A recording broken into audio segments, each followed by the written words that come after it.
ऐसे लोगों को देशद्रोह का मुकदमा बना के जेल में डालने की ज़रूरत है। ये सब लोग देश को बांटने की साजिश रच रहे हैं और जो भी कोई ऐसी विचारधारा को मजबूत करते हैं ऐसे लोगों को भी जेल में डालना चाहिए। अगर हमारे लोग अपना रास्ता चुनने की बजाय जुलूसों में जाकर हाथों में तलवार लहराएंगे तो जेल कौन जाएंगे।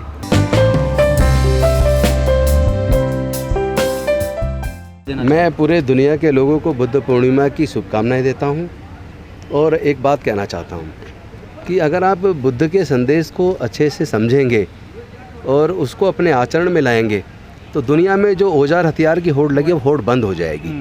और मुझे लगता है जो दुनिया के अंदर जाति धर्म के नाम पे झगड़े हो रहे हैं या अलग अलग देशों में जो कट्टरपन जहाँ जहाँ बढ़ रहा है वहाँ खून बह रहा है, वहाँ लोग टूट रहे हैं, वहाँ देश कमज़ोर हो रहा है।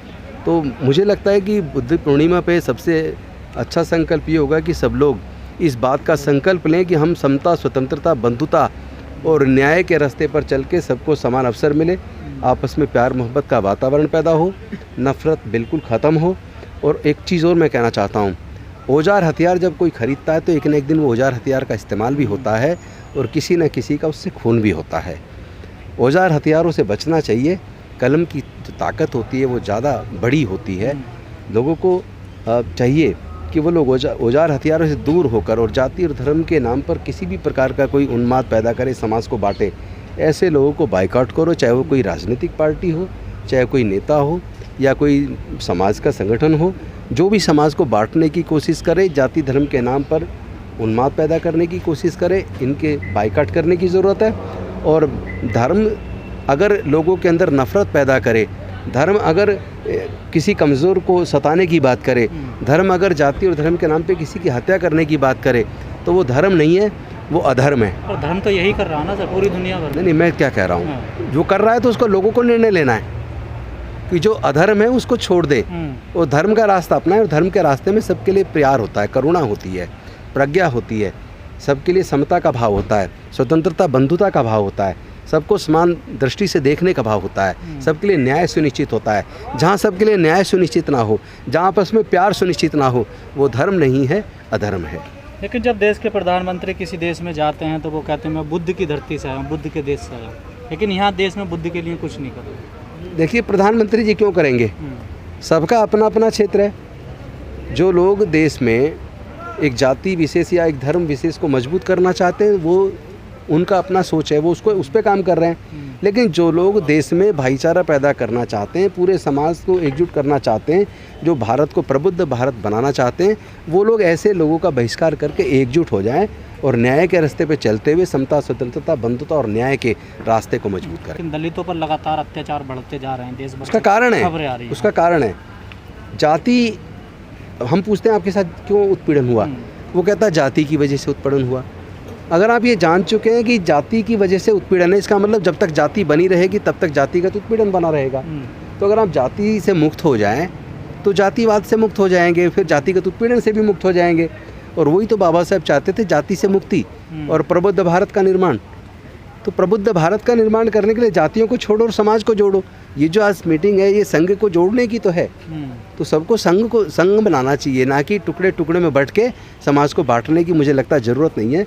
सबको एकजुट होकर साथ रहकर आपस में प्यारपूर्ण वातावरण पैदा करना चाहिए, एक दृष्टि से सबको देखना चाहिए और सब दूसरों के अधिकार की भी इज्जत करनी चाहिए, दूसरे के स्वाभिमान की भी रक्षा करनी चाहिए। हम अपने अधिकार को सुरक्षित देखना चाहते हैं, लेकिन दूसरे के अधिकार का जब अतिक्रमण करते हैं तो समझ लीजिए जिस दिन हम दूसरे के अधिकार का अतिक्रमण करते हैं उसी दिन से हमारे अधिकार का भी अतिक्रमण करने वाले पैदा हो जाते हैं। सर, जो मुजफ्फरनगर में मुनादी हुई है उसको कैसे देखते हैं आप कि अगर कोई दलित खेत या ट्वेल्व पर जाता तो उसको 50 जूते और 5000। ऐसे लोगों को देशद्रोह का मुकदमा बना के जेल में डालने की ज़रूरत है। ये सब लोग देश को बांटने की साजिश रच रहे हैं और जो भी कोई ऐसी विचारधारा को मजबूत करते हैं ऐसे लोगों को भी जेल में डालना चाहिए। और उस पुलिस ऑफिसर को मैं ज़रूर धन्यवाद करूंगा जिन्होंने, जैसे ही हमने इस पे वीडियो डाला, हम लोगों ने लिखा, उसने तुरंत उस पर सख्त कार्रवाई की, उसको अरेस्ट करके जेल में भेजा। और अगर ऐसे लोगों को जेल में नहीं भेजा, ऐसे लोगों को बढ़ावा अगर कोई भी सरकार देती है या कोई अधिकारी देता है, पुलिस अधिकारी हो चाहे वो प्रशासनिक अधिकारी हो, वो फिर देश को तोड़ने के दिशा में कहीं ना कहीं भागीदार बन जाता है। लेकिन जो अधिकारी तुरंत संज्ञान लेकर तुरंत कार्रवाई करते हैं वो देश को मजबूत करने का माध्यम बन जाते हैं। ये उनका प्रेरोगेटिव है। ये उनकी मानसिकता है, वो क्या बोलना चाहते हैं, क्या करना चाहते हैं।